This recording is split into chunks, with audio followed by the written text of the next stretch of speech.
tout comprendre de la conformité NIS2, c'est une thématique plus que d'actualité. Vous présenter ce sujet-là, je suis Thibaut Estienne, je m'occupe de veille réglementaire et innovation au sein de SPAC Alliance et je suis accompagné par Christelle. Oui, donc moi c'est Christelle et je suis consultante en sécurité chez BE Protection. Voilà, donc très rapidement, le menu du jour, on va vous présenter un petit peu nos différentes activités, puis faire un passage sur l'état des menaces en matière de sécurité au sens large, la réponse réglementaire avec la NIS2 qui est le sujet d'actualité. Et ensuite, on va parler de conformité, comment attaquer cette mission dans les conditions actuelles et voir quelles sont les solutions qu'on peut vous apporter et comment on peut vous accompagner dans cette mission. Donc SPAC Alliance, c'est une fédération des acteurs de la sécurité fondée en 2020. L'idée initiale était de défendre le marché auprès des institutions, notamment au niveau réglementaire, et petit à petit de construire la sécurité européenne, en tout cas de participer à sa construction en défendant des standards. Nous rassemblons aujourd'hui une large partie de l'ensemble de l'écosystème, alors que ce soit au travers de membres comme Christelle et BE Protection. On compte des industriels, des intégrateurs, des institutionnels, dont l'ANSSI qui est un des membres fondateurs, et différents fournisseurs de services, cyber et autres. Une autre manière de rassembler l'écosystème, c'est d'ouvrir le club SPAC Alliance. Donc cette fois-ci, c'est une manière d'engager les utilisateurs finaux, les bureaux d'études, les consultants, toutes les personnes qui ont besoin d'avoir une vision assez large de la sécurité et qui nous rejoignent via cette offre club. Aujourd'hui, nous sommes 70 membres au niveau européen. SPAC Alliance, c'est pas que la France, c'est vraiment toute l'Europe, avec des acteurs de différents secteurs d'activité, de différentes tailles, mais qui apportent toute sa richesse au travail de l'Alliance. Trois missions rapidement. La première, c'est de l'information et de la sensibilisation, ce qui est l'objet de ce webinaire. Aujourd'hui, on a conscience que les sujets à traiter sont très larges, très variés et demandent différentes expertises. Donc on est là pour centraliser ça, avoir une vision synthétique de la sécurité physique et logique et de permettre d'avancer dans le cadre réglementaire. Ces connaissances nous permettent de créer des groupes de travail qui, sur base objective, vont innover ensemble, vont proposer des solutions, vont défendre les positions de l'Alliance et du marché auprès du régulateur et faire évoluer des cadres et même participer à la conception de normes européennes. Normes européennes qui sont des choses qui nous tiennent à cœur et que l'on défend. Pour SPAC Alliance, la sécurité doit être transparente et s'appuyer sur des normes, des certifications. Ça permet d'avoir une grande confiance dans son niveau de sécurité. Et pour cela, je vous parlerai tout à l'heure du protocole SSCP, qui est un protocole de communication souverain à haute sécurité, qui s'inscrit parfaitement dans ce cadre réglementaire européen, ou de projets comme Estia, qui sont des mises en place de normes pour un texte spécifique, le Cyber Resilience Act. Christelle. Ouais. Alors BE Protection, c'est donc un bureau d'études et aussi avant tout une entreprise familiale spécialisée dans la sécurité et la sûreté. En fait, depuis plus de 50 ans, mon père d'abord, moi maintenant, on s'attache à proposer la meilleure des expertises pour accompagner nos clients dans chaque étape de la sécurisation d'un site. Ça va de l'analyse de risque à la mise en place des solutions qui sont choisies. Et grâce à cette approche personnalisée, on développe des stratégies qui sont fiables, innovantes, mais surtout adaptées à vos sites pour une protection optimale des infrastructures. Et parce que la sécurité ne connaît pas de frontières et que vous avez certainement pas entendu que j'ai un accent, puisque je n'en ai pas, notre société sœur en Belgique, Tiens-Pont Protection, elle nous permet d'aller encore plus loin pour répondre à vos besoins. Merci La Christelle. Ah bah suivante, merci, oui. c'est encore à toi. Voilà. Oui, oui, oui. Voilà, rentrons tout de suite dans le vif du sujet avec l'état de la menace. Alors, j'espère qu'il faut plus sensibiliser à tout le monde a cette, menace cyber. L'actualité récente l'a encore prouvé, que ce soit en Belgique, du côté de l'administration publique de la région wallonne qui a, été victime d'un hacking, ou, j'ai entendu qu'il y avait aussi eu un incident, au département de Hauts-de-Seine qui a eu un impact, dans le quartier, de la Défense. Et peut-être pour aussi la petite anecdote, semi-comique, cette organisation, criminelle Lockbit qui a été elle-même hackée, donc c'est une, organisation spécialisée dans les ransomware qui, n'avait pas fait la mise à jour d'un de ses serveurs et donc qui a pu être hacké et qui a donné des informations aux services de sécurité. C'était très intéressant. Mais ça, c'était pour la petite anecdote. Mais voilà, ici, moi, je voulais vous montrer, le rapport, le dernier rapport de l'ENISA. Donc l'ENISA, c'est, l'organisme européen qui chapeaute la cybersécurité et qui supervise la cybersécurité dans toute l'Europe. Ils ont sorti ce rapport fin, 2024 avec les tendances, des menaces à venir d'ici à 2030. Et dans notre écosystème et pour nous, acteurs de la sécurité, j'ai voulu en mettre, 3 de ces menaces en avant. La première, ça concerne tout ce qui est, la chaîne d'approvisionnement. Évidemment, les sociétés et les entreprises se protègent de mieux en mieux. Donc on va chercher le maillon faible et c'est souvent dans la chaîne d'approvisionnement qu'on va le trouver. L'autre scénario, combine donc le numéro 4, il combine en fait les erreurs humaines liées au fait qu'on a de plus en plus d'infrastructures qui sont connectées au réseau avec les télémesures et autres appareillages, IoT qui sont présents, dans les sites et qui, peuvent être une faille aussi dans le système pour accéder, au réseau d'information. Et enfin, la troisième, et pas des moindres, ce sont la menace hybride, les attaques hybrides. Là, je vais laisser la parole à Thibaut pour vous expliquer ça plus en détail. Ouais, vous l'aurez compris, très longtemps, on a considéré les attaques cyber, les attaques physiques, de manière séparée. Or aujourd'hui, on se rend compte que les attaquants vont cibler le maillon le plus faible, d'un système de sécurité. Si une défense cyber est trop importante, alors on va passer, par une attaque physique pour compromettre, un système d'information de l'intérieur. Et pour ce faire, on peut passer par différents moyens, y compris tous les devices et tous les systèmes qui existent dans une entreprise.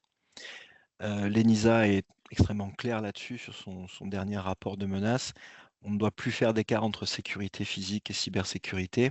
Ça veut dire qu'aujourd'hui, on doit développer, des systèmes qui sont homogènes, qui sont sécurisés de bout en bout, du portail jusqu'au data center et quel que soit le vecteur d'attaque. Quelques chiffres sont importants, par rapport à ces attaques physiques. Le premier, c'est, selon l'étude IBM, qui court depuis 2020, 8 des attaques cyber réussies ont pour origine une faille physique. Ça peut être de la malveillance, ça peut être des devices infectés, devices personnels apportés au bureau, ou tout simplement, des intrusions. Ces attaques-là, elles ont un coût extrêmement important, tout simplement parce qu'elles imposent de nettoyer, voire de remplacer l'ensemble, d'un parc. Quand on a une intrusion, on ne sait pas ce qui a été infecté, et le principe de précaution, devient extrêmement coûteux. Dernier chiffre qui est intéressant dans cette étude, c'est le coût. Si on compare le coût moyen de ces attaques en Europe avec celui constaté, aux États-Unis ou au Moyen-Orient, on se rend compte qu'on est chanceux, hein, ça coûte 2 fois moins cher. En moyenne, c'est à peu près 4,5 millions d'euros. Ça veut dire quoi? Ça veut dire que quand on n'a pas de régulation, quand on n'a pas de sécurité homogène au niveau national et quand on a une porosité forte entre, les différents systèmes, une attaque est catastrophique en termes de coût. La régulation, ça marche. En France, on en a, enfin en Europe tout du moins, on en a eu une, au travers de la NIS 1, qui a évolué vers la NIS 2, et c'est pour ça qu'aujourd'hui le cadre réglementaire européen est en forte évolution. Heu un petit schéma, alors on peut se sentir perdu, il y a beaucoup de textes. Là, c'est une sélection, hein, on en aurait d'autres. On a connu l'RGPD, on a connu la NIS1. Ces textes-là ont évolué ou s'appliquent toujours. Et aujourd'hui, on a beaucoup de textes qui arrivent sur, l'aspect physique et logique. C'est la nouveauté de la NIS2, c'est, cet aspect, protection des systèmes d'information au niveau physique. On a la REC, qui est la grande sœur de la NIS2, qui s'adresse aux entités les plus critiques. Et puis d'autres textes, comme notamment le Cyber Resilience Act, qui lui va concerner les manufacturiers, ceux qui produisent des produits connectés, en tout cas des produits et ou des services, qui vont avoir l'obligation d'atteindre certains niveaux de sécurité. Sinon, ils ne pourront plus vendre leurs produits en Europe. Ça veut dire que d'ici 2027, on reviendra sur le planning, on va avoir un mouvement général et global que tout le monde doit embrasser, y compris ceux qui ne sont pas directement concernés par les textes, afin d'améliorer ce niveau de sécurité et de définir quelque chose qui est aujourd'hui plus que jamais important. L'actualité nous le rappelle tous les jours, qu'on a besoin d'une souveraineté numérique, tout comme on a besoin d'une souveraineté énergétique et beaucoup d'autres aspects, mais aussi au niveau des responsabilités. Alors, vous voyez 2 autres textes, après je vous embête plus avec les acronymes. Le SPR qui est une directive sur l'éco-conception, elle aussi est rendue obligatoire et suivie, ou CSRD, c'est la directive RSE. L'idée, c'est qu'on commence tous ensemble à faire pour le mieux, y compris pour la sécurité. Le thème du jour, c'est la NIS2, donc je vous remets dans les mains expertes de Christelle. En effet, aujourd'hui, l'idée, c'est de comprendre un peu mieux NIS 2 et pour cela, je pense qu'il faut vraiment comprendre son objectif qui est clair. C'est d'assurer un niveau élevé et commun de cybersécurité dans toute l'Union européenne.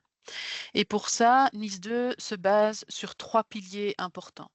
Le premier, c'est le cadre national. Donc, en fait, NIS 2 va définir pour chaque pays quelle structure il doit mettre en place, quels organismes. Et donc, il va y avoir l'autorité nationale de cybersécurité dans chaque pays. En Belgique, c'est le centre de cybersécurité belge. En France, c'est l'ANSSI. Et tout ça est bien défini dans la NIS 2. Mais on ne va pas trop aller en détail là-dedans pour aujourd'hui, ce n'est pas la peine. Le deuxième pilier, c'est la coopération au niveau européen. Donc, NIS 2 définit aussi comment les entités, les organismes, les autorités, que ce soit locales, nationales ou européennes, doivent communiquer, doivent travailler ensemble pour justement assurer que ce niveau soit bien commun pour tout le monde.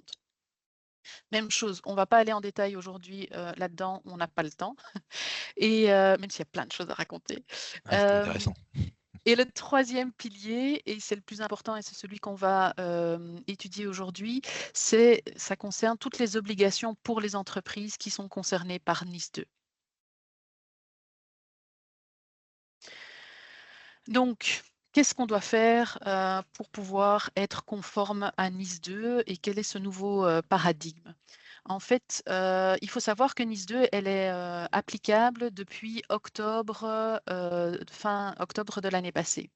Elle remplace et elle a été modifiée pour combler les manques de NIS 1 qui étaient trop ciblés et sans contrainte. Et donc, l'idée, c'est que NIS 2 protège plus, d'abord par une augmentation du nombre de sociétés d'entreprises concernées. En Belgique, on était à quelques centaines, on va passer à quelques milliers. En France, on était à un petit millier et on va passer à au moins 15 000 entités, que ce soit privées ou publiques en France, qui vont être concernées par cette directive. Et l'idée est d'avoir une responsabilité collective et transfrontalière. Comme je l'ai dit, le but est d'avoir quelque chose de commun au niveau européen. Ensuite, NIS 2 protège mieux en introduisant entre autres le concept de sécurité de bout en bout. Thibault l'a dit tantôt, on veut construire un lien fort entre sécurité physique et logique. Enfin, NIS 2 accompagne en rendant obligatoire les rapports d'incidents et en déployant en fait un réseau d'aide local, national et européen, et le tout piloté par ENISA.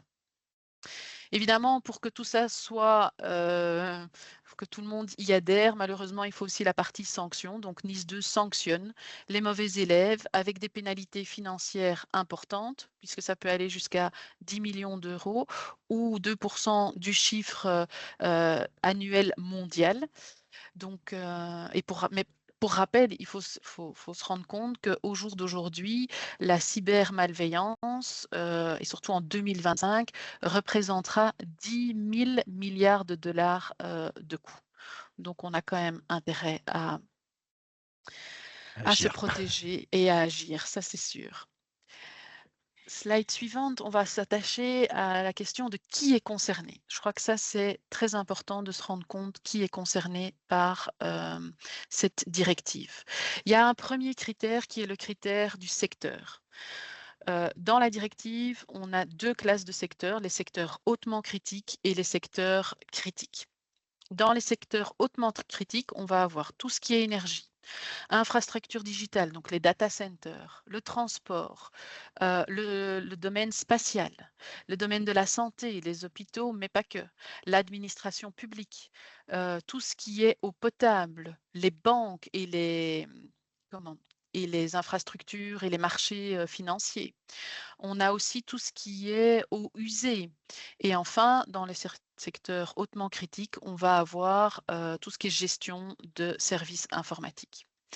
Une fois qu'on est, dans ce critère ah oui, pardon, les autres, secteurs critiques sont, la fabrication, production et distribution dans l'industrie chimique. Donc là aussi, on est, très étendu. Tout ce qui est fabrication, là, c'est plus spécifique avec, par exemple, des appareils, pour le médical, les voitures puisqu'elles sont de plus en plus connectées et cetera et cetera.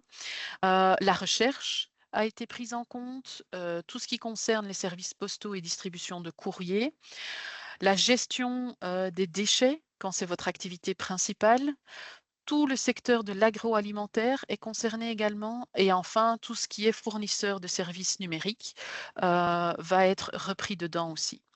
Ça, c'est le premier critère, donc le secteur. Une fois que vous êtes dans ce secteur, le deuxième critère, ça va être la taille. C'est simple, si vous êtes dans le secteur hautement critique et que vous avez plus de 250 équivalents temps plein, vous êtes d'office une entité essentielle. Si vous êtes en dessous, là, le critère suivant, ça va être une question de chiffre d'affaires ou de bilan annuel. Vous allez pouvoir choisir le critère qui vous avantage le plus pour définir si vous êtes une entité importante ou essentielle. Et dans le secteur, dans les secteurs, critiques, si vous êtes une grande entreprise ou une moyenne entreprise suivant la définition européenne, vous serez une entité importante également. Je rajouterais juste que toutes les entités, critiques, donc qui sont soumises à la directive REC ou SER, sont d'office entités essentielles et que toutes les entités qui étaient concernées par NIS 1 sont également directement entités essentielles. Enfin, peut-être rajouter que, les autorités peuvent décider qu'une entreprise, même si elle ne répond pas à ces critères, sera concernée par NIS 2.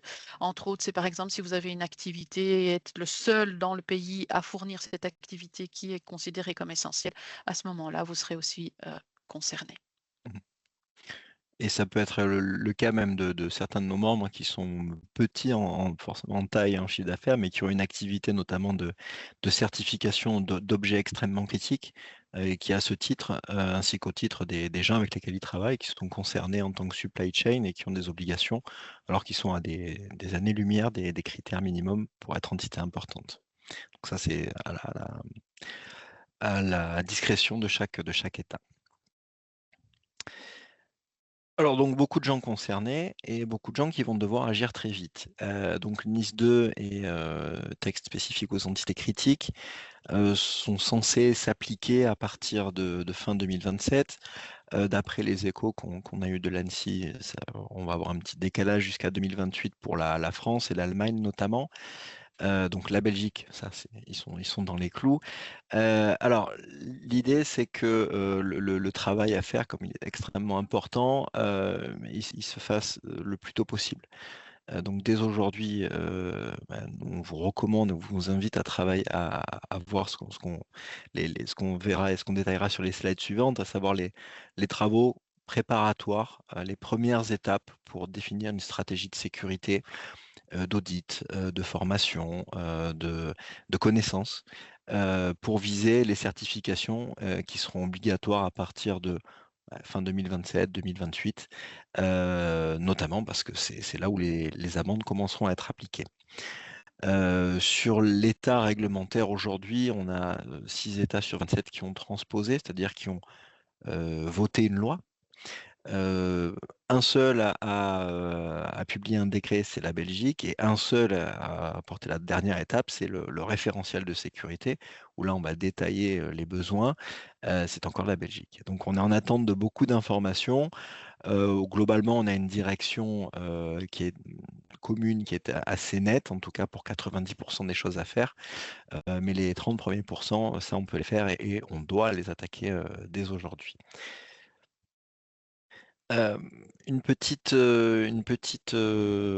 précision sur la NIS 2, on a les articles 23 et 24 qui soulignent 2 choses importantes, et qui recommandent 2 choses et 2 outils importants. Le premier, ce sont les certifications. Les certifications, elles sont un gage de qualité. Heu, c'est le cas de référentiels internationaux, l'ISO 27001, que beaucoup connaissent et que beaucoup appliquent ou essayent d'appliquer. Le NIST CSF 2.0, donc qui est une version publiée par le NIST, par les Américains, mais qui a notamment servi de base au référentiel belge. Et puis d'autres normes plus spécifiques à certains secteurs. Ces certifications, elles permettent d'avoir la bonne démarche de sécurité et d'avoir une transparence et une reconnaissance de votre niveau de sécurité. Donc si elles ne sont pas obligatoires, elles sont largement mises en avant dans les textes la NIS 2 recommande aux États de les mettre en avant. L'autre notion importante sont les standards. Donc un standard, ça permet de viser l'interopérabilité et la résilience. Pourquoi? Quand plusieurs personnes utilisent des standards, quand plusieurs produits utilisent des standards, quand on doit mettre une mise à jour, quand on doit faire un patch, quand on doit, et puis surtout quand ces standards sont ouverts, quand on doit trouver des solutions en cas d'attaque, c'est beaucoup plus simple. Ça permet d'avoir beaucoup plus de flexibilité et ça permet d'avoir, un engagement de qualité par rapport aux utilisateurs.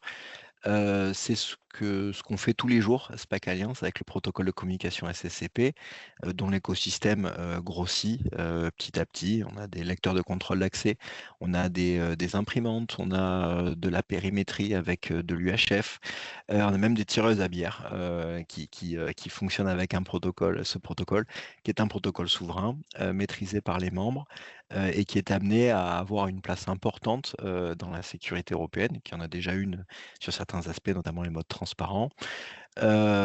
Ces standards aujourd'hui, et ces normes, on essaye de les pousser, de les créer. C'est du moins l'objectif du groupe de travail Estia, qui est en charge de la rédaction de la norme numéro 16, spécifique au contrôle d'accès, pour le Cyber Resilience Act. Donc, Cyber Resilience Act, c'est ce fameux règlement européen qui va imposer un niveau de sécurité adapté à tous les produits connectés, que ce soit du hardware, software ou firmware. Donc aujourd'hui, SPAC Alliance est un des moteurs de cet accompagnement réglementaire pour la France et l'Europe. Et ça fait partie de nos travaux quotidiens. Alors, partant de là, donc ce que je vous ai dit, c'est qu'aujourd'hui, eh ben, on fait un webinaire sur comment se mettre en conformité. Comme vous l'avez compris, mis à part la Belgique, on n'a pas d'obligation. Pour autant, même si on n'a pas de cadre légal précis, la dernière des choses à faire, c'est de rester passif et d'attendre. Et d'ailleurs, même concerné ou pas par la NIS 2, en matière de sécurité et de cybersécurité, vous avez des choses que vous devez mettre en place. Même si vous ne visez pas à terme une certification ISO 27001 ou un label, en France, il y aura certainement un label NIS 2, faire une analyse de risque, comprendre quelles sont vos faiblesses, que vous pouvez perdre, c'est important. Faire un mapping de sécurité physique et logique, c'est important. Identifier les endroits où vous devez limiter l'accès des personnes, vous devez le contrôler. Identifier les systèmes d'information, comment est-ce qu'ils sont organisés, est-ce qu'ils sont reliés les uns aux autres. Prévoir des mesures de gestion des risques et des incidents, parce que vous allez être attaqué à un moment ou à un autre. Vous devez pouvoir réagir, vous devez avoir cette notion de résilience en tête.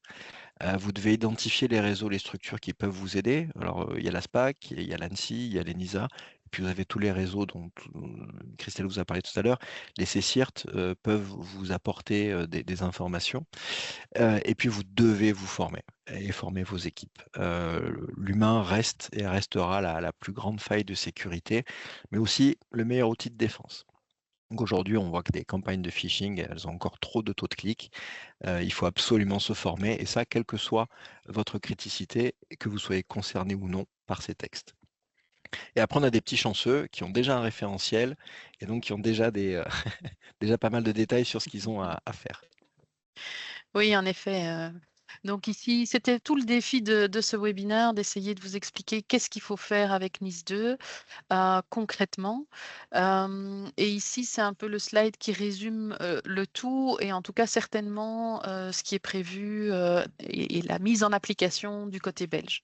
La première chose à faire, c'est de s'identifier. Donc, c'est de savoir si on est concerné ou pas par NIS 2 et une fois que c'est le cas, de s'enregistrer. Donc là, vous trouverez sur internet, différents outils que ce soit sur le site du Centre de cybersécurité belge, il y a un petit fichier Excel, vous remplissez, vous répondez à 3 questions, 3 cases dans le fichier, vous savez si vous l'êtes ou pas concerné par NIS 2. Je sais que sur le site de l'ANSSI, vous avez aussi un lien vers un petit outil qui vous permet de savoir si vous êtes concerné. Donc ça, n'hésitez pas à le faire. Mais en parallèle, je tiens à préciser qu'en Belgique, par exemple, donc depuis, on verra dans le timeline tantôt, mais depuis octobre, c'est une obligation pour les entreprises de s'enregistrer. Euh, En Belgique, on a aussi l'occasion de s'enregistrer, même si on n'est pas dans les critères de Nice 2. Et ça a tout son sens et tout son intérêt pour rester informé et connaître les niveaux de menaces, les différents types de menaces et éventuellement les vulnérabilités qui sont présentes soit dans le secteur, soit dans l'Union européenne. Le deuxième point, évidemment, qui n'est pas une mince affaire, c'est de prendre des mesures liées à la gestion des risques. Donc là, en fait, il y a clairement l'approche de Nice 2 est une approche tout risque.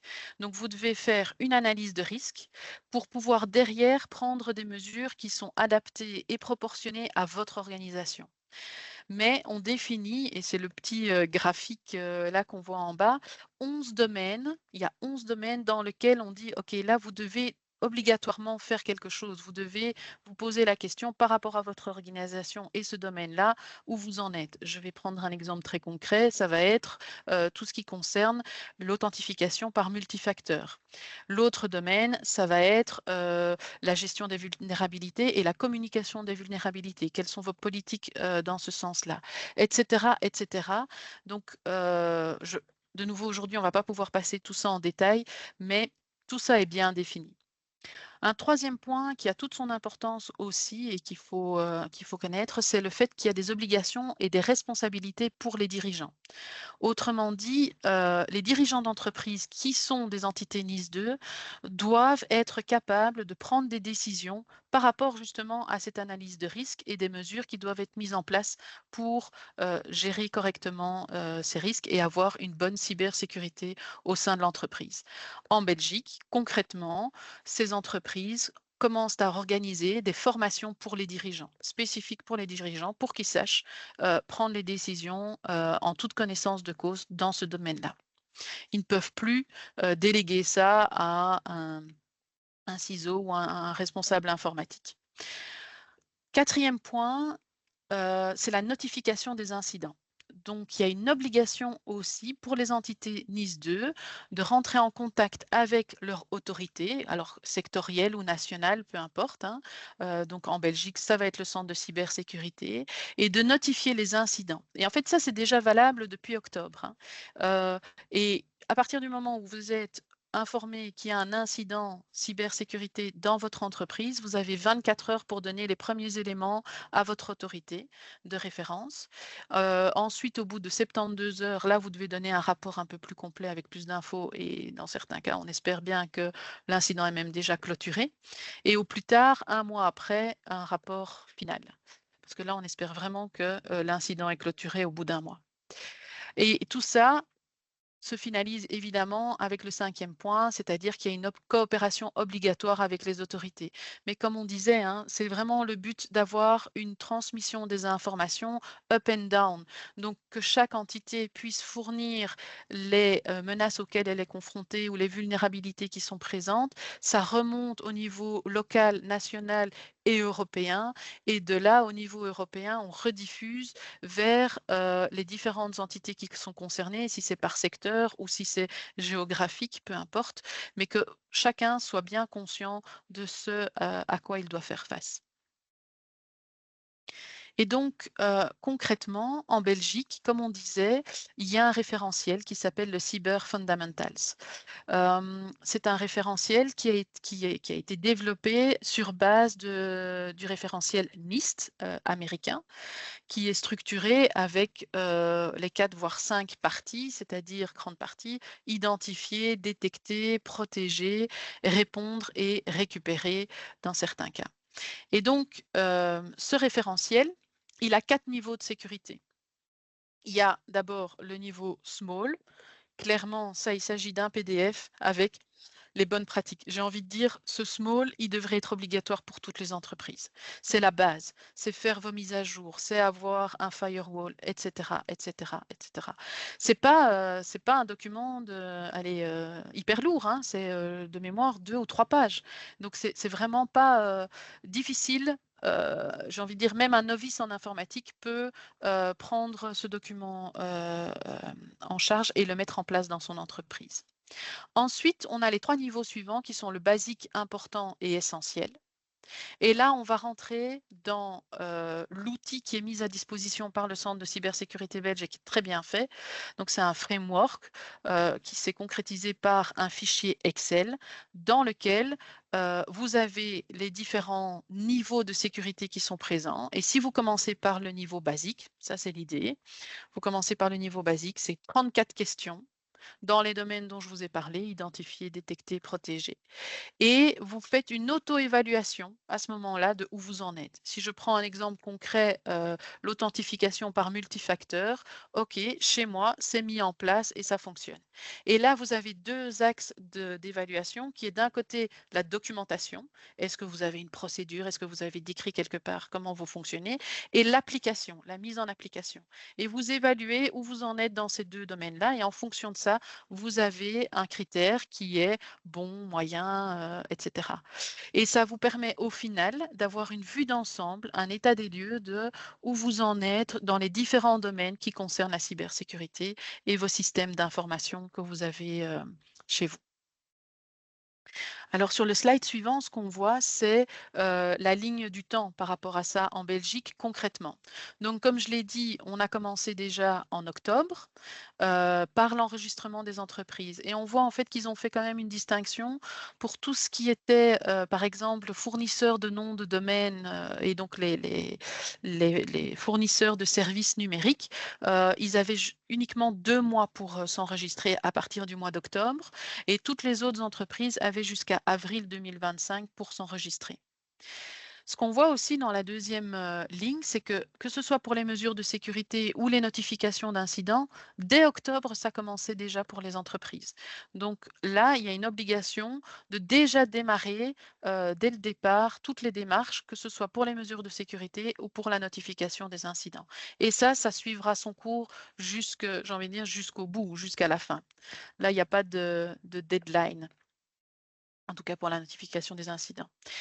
Pour les mesures et pour savoir, au final, parce que l'objectif étant, d'être conforme d'ici à avril 2027, comment les entités peuvent le faire? La proposition du Centre de cybersécurité belge est de le faire par étapes. Comme j'ai dit, on commence par le niveau basique et là, il est demandé aux entités NIS 2 essentielles, parce qu'ici c'est l'exemple du timeline du planning pour les entités essentielles.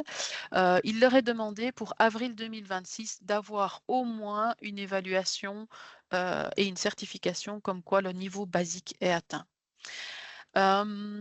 Ensuite, l'idée est de passer au niveau important pour, de toute façon, arriver au niveau essentiel pour les entités essentielles d'ici à avril 2027. Et donc, je dois peut-être préciser qu'en Belgique, il y a 2 possibilités pour être conforme à NIS 2. Soit vous décidez d'utiliser ce référentiel Siphon, qui a été, développé, et de passer les différents échelons et niveaux de sécurité qui sont nécessaires pour votre entreprise. À ce moment-là, quand vous lancez ce système de référentiel, vous avez un organisme externe accrédité par les autorités qui vient vérifier que ce que vous avez mis en place est conforme et est valable et que donc vous êtes bien certifié, enfin conforme à NIS 2. L'autre possibilité, mais ça, ils n'ont pas voulu l'imposer à tout le monde, c'est de prendre le référentiel et enfin surtout la certification ISO 27001. Donc, si vous avez décidé dès le départ de prendre la certification ISO 27001 et que le cadre de cette certification, parce qu'en fait, ISO 27001, vous pouvez choisir le cadre et limiter, mais si le cadre correspond bien à ce qui est demandé dans NIS 2 et que vous êtes certifié ISO 27001, alors vous êtes conforme NIS 2. Vous n'avez plus besoin de mettre en place d'autres référentiels ou d'autres normes. Là, vous serez en ordre par rapport à ça. Oui, je pense que j'ai tout dit sur cette partie-là. Dis-moi Thibaut si j'ai oublié quelque chose, parce que j'ai tellement de choses, Non, envie non, de mais dire tellement de c'était choses que on je est pourrais bon au ne plus niveau m'arrêter. on est bon au niveau timing. Alors une petite précision Parfait. sur cette ISO 27001, alors, nous on estime que ça reste un cadre, qui permet d'aller vers un très sérieux niveau de sécurité. Mais si on prend l'exemple de la France, de l'ANSSI, Vincent Strubel, qui est le grand patron de l'ANSSI, a déclaré que pour la France, l'ISO 27001 ne serait pas suffisant parce que certains aspects de la sécurité ne sont pas traités ou pas assez traités. Par exemple, concernant la gestion des sauvegardes, ou demandent trop de choses pour les entités, par exemple, importantes, notamment l'ISO 27001, on demande à RSSI, des choses comme ça, qui ne sont pas forcément dans les objectifs ni dans les moyens concernant les entités importantes. Et ça ouvre cette grande question de l'homogénéité au niveau européen de ces transpositions. Une commission des 27 agences de sécurité travaille et va travailler justement à combler les trous pour essayer de viser idéalement une reconnaissance mutuelle automatique, mais par défaut, et l'ANSSI a été clair là-dessus, ce ne sera pas le cas. Donc, alors ça ne veut pas dire que la France ne va pas reconnaître le Cyber Fundamentals, mais peut-être que les entités de NIS 2 ISO 27001, en France, ce ne sera peut-être pas considéré de la même manière. Donc il y a un travail extrêmement important et qui va prendre du temps pour avoir un cadre qui match, on va dire, à 99%. Mais dans tous les cas, encore une fois, le principe qu'on a en Belgique, je pense, sera globalement respecté. Ce sera le cas de la France avec des autodéclarations et puis des contrôles selon la criticité faits par des cabinets certifiés PASI ou des choses comme ça. Donc globalement, même si on n'a pas de détails sur comment se mettre en conformité pour la France, on l'a pour la Belgique, voilà un petit peu une application et qui est reconnue et qui est parfaitement bien adaptée. Je trouve qu'elle est plutôt bien faite. Donc ça nous donne un petit peu les mécanismes qu'on va devoir appliquer assez rapidement. Et en tout cas, ça valide que les premières étapes qu'il faut faire dès maintenant, elles vont être actées par l'ensemble des États membres. Alors là-dedans, comment on fait? Par quoi on commence? Comme on vous l'a dit, notre première mission, c'est l'information. Sur notre site internet, vous avez une librairie de contenu qui grossit chaque jour, qui va vous permettre d'avoir des analyses de marché, d'avoir des synthèses réglementaires, d'avoir accès aux guides qu'on peut rédiger, notamment le guide NIS 2 qu'on est en train de remettre à jour avec les dernières avancées réglementaires. Et puis pas mal d'outils, Christelle vous en parlera, notamment, un mini audit en ligne qui est gratuit et anonyme, elle va vous le présenter tout de suite. Et puis on a une boutique de services, donc ces services sont proposés par les membres de l'Alliance. Ils touchent différents domaines, de la formation, des choses plus techniques, de la cyber, du physique et notamment, ces premières étapes dont on vous a parlé, depuis 11 heures. La rédaction de cahiers des charges, les mappings, les analyses de risques, les audits, l'accompagnement et la formation des dirigeants, et ça peut aller jusqu'à l'accompagnement des certifications CSPN. Donc on a quelque chose qui est assez large avec des personnes de confiance recommandées et recommandables. Donc je vous invite à, naviguer sur le site et surtout, si vous avez des questions, précises, à les poser ici ou sur la dernière slide, vous pourrez rentrer en contact avec nous. Donc surtout n'hésitez pas à demander, n'hésitez pas à nous solliciter. Et donc voilà, chez BE Protection, on vous accompagne aussi, hein, pour mettre en place, cette sécurité qui soit, efficace et adaptée.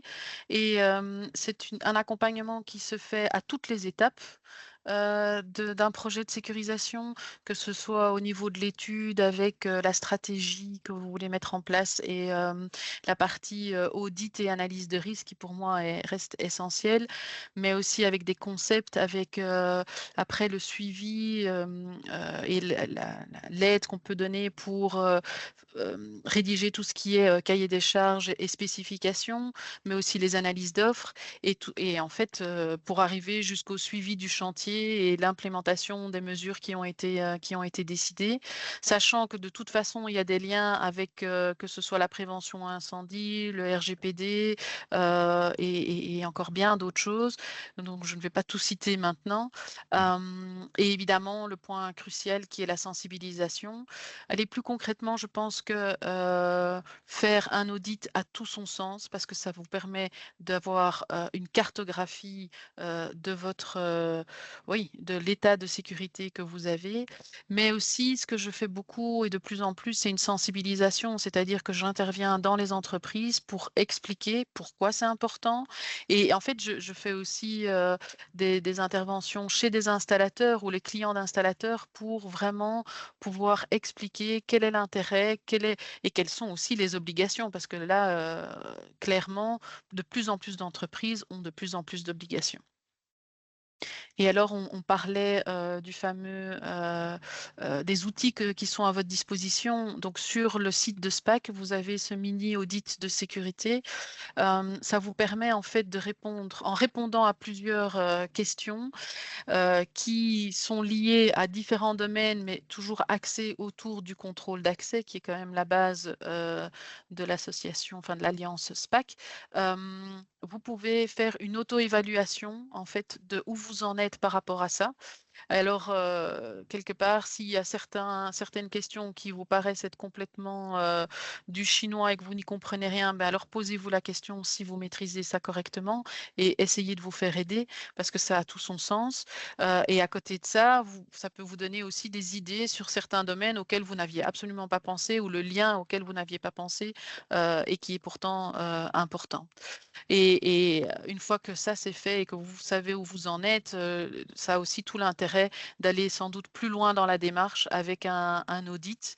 Et ici, on est en train de travailler clairement pour pouvoir offrir un audit combiné, sécurité physique et logique, parce que, bon voilà, moi je reste convaincue et la plupart d'entre vous qui me connaissent le savent, je suis convaincue que c'est oui, une obligation et même une évidence de travailler dans ce sens-là et d'avoir un système qui est homogène, comme on l'a dit, la sécurité de bout en bout.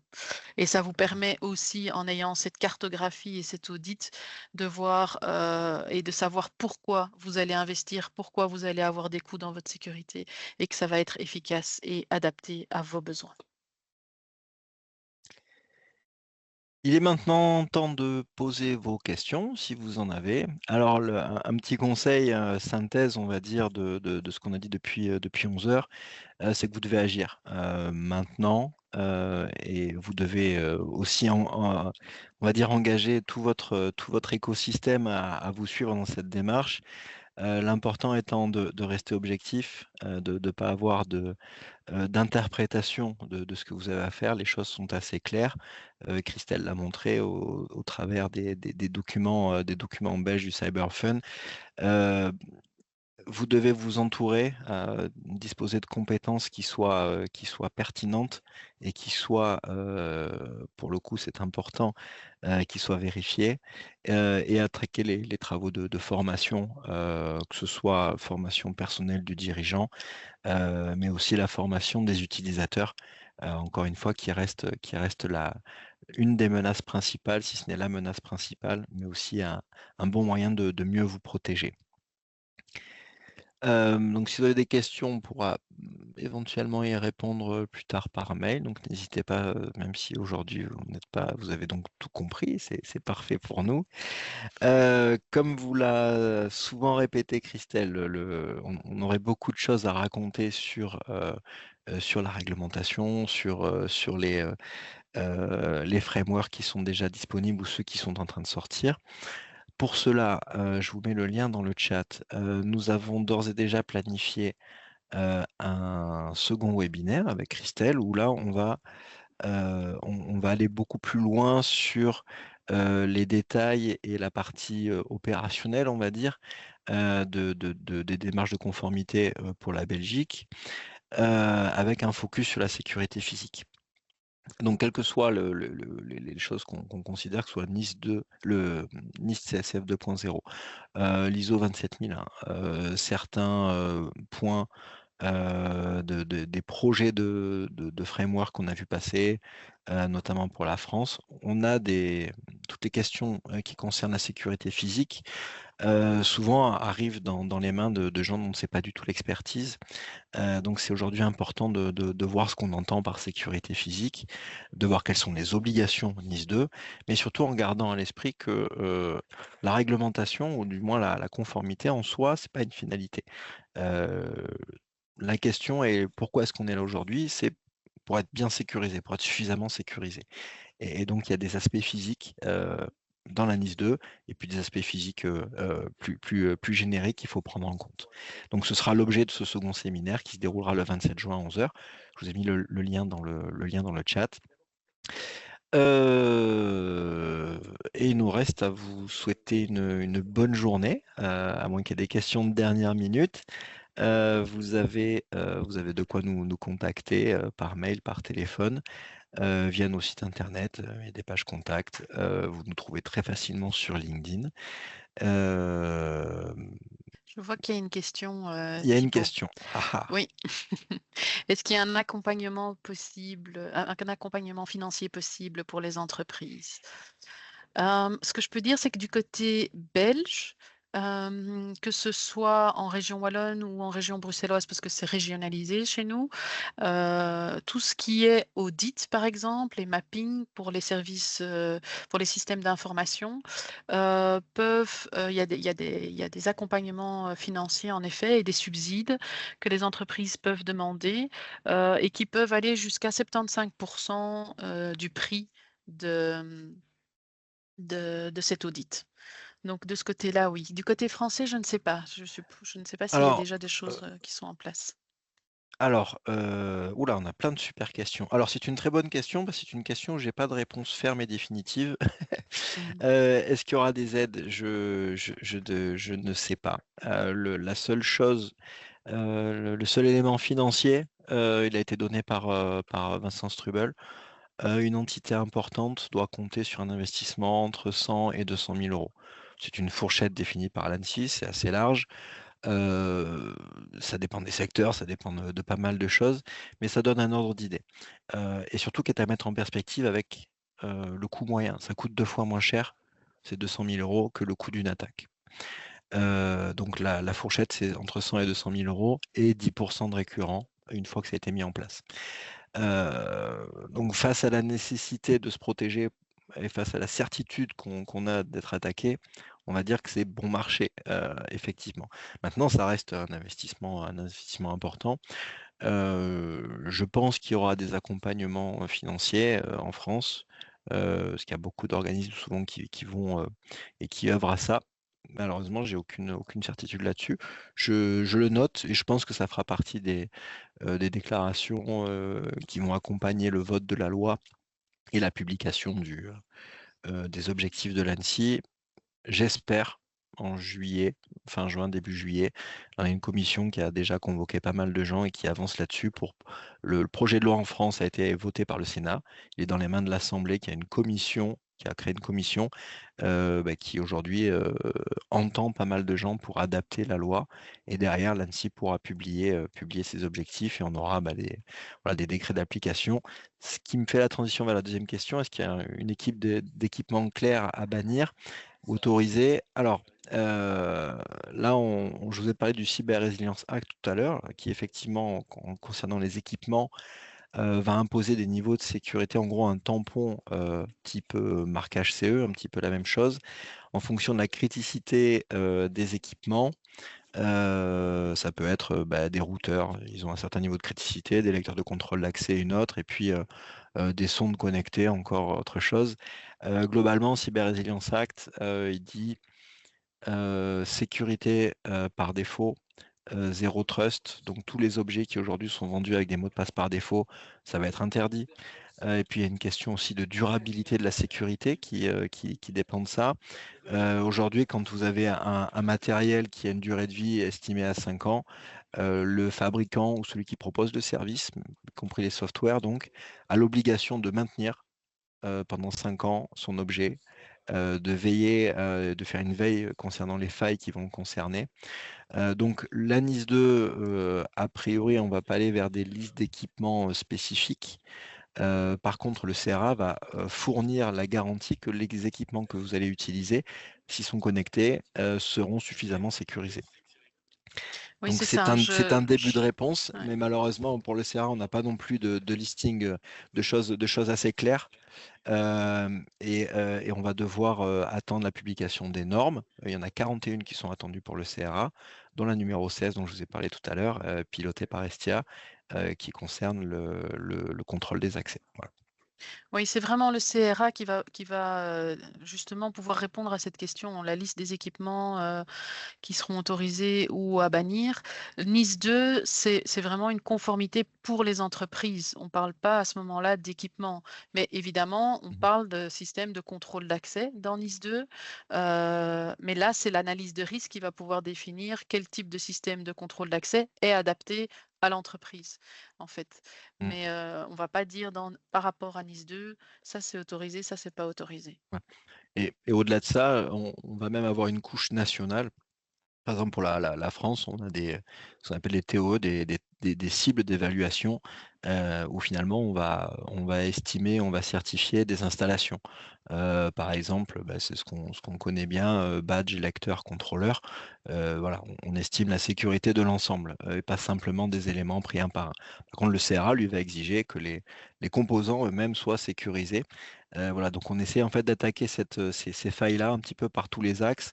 L'aspect global avec la NIS 2, l'aspect produit avec le CRA, et je ne vais pas vous saouler avec plein d'acronymes, mais d'autres textes européens et des normes européennes de certification, des schémas de certification européens, qui vont permettre de définir des normes sur voilà, qu'est-ce qu'on certifie, comment on le certifie, quelle méthode on utilise. Et si vous voulez, ça va être l'axe. On considère tous ces textes-là du point de vue de la responsabilité est intéressant, parce que finalement, quelqu'un qui va fournir un produit connecté mal sécurisé, c'est lui qui va engager sa responsabilité. Et la NIS 2, elle va vous dire quoi? Mais agissez pour que on ne puisse pas vous reprocher de ne pas avoir fait les choses. C'est un petit peu ça. Donc c'est assez français, le à qui la faute, mais l'ensemble de ce cadre réglementaire permet de bien définir et borner qui est responsable de quoi. Donc on a des devoirs, mais on a aussi des droits.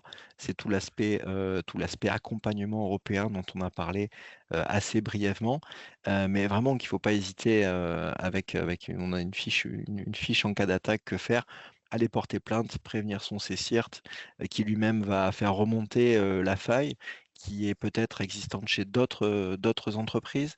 Donc ça permet de limiter, on va dire, la diffusion des attaques, de limiter la porosité sur une verticale ou un marché qui utilise, c'est ce qu'on a vu pendant les JO, problème sur Microsoft avec la mise à jour d'antivirus. On a la moitié des aéroports qui doivent fermer pendant une journée, 2 journées. Bon, c'est des gens, ils ont raté des avions, c'est une chose. Si on a ça sur un réseau électrique, c'est pas la même. Voilà. Mm. Euh, voilà, donc on va essayer d'aller un petit peu plus loin au niveau technique sur le prochain séminaire. Donc je vous ai mis le lien, je vous invite à vous y inscrire. Et puis, beh, à consulter les actualités qu'on va publier, sur le site SPAC Alliance ou, l'activité, de BE Protection. Ça fait partie des bons réflexes à prendre, dans le Mmh. cadre de la NIS 2 et de la sécurité en général. Merci à tous de nous avoir suivis et Merci à oui, tous. n'hésitez pas s'il y a des questions, on est là, on est disponible, vous avez nos coordonnées et Merci. on vous souhaite une excellente journée.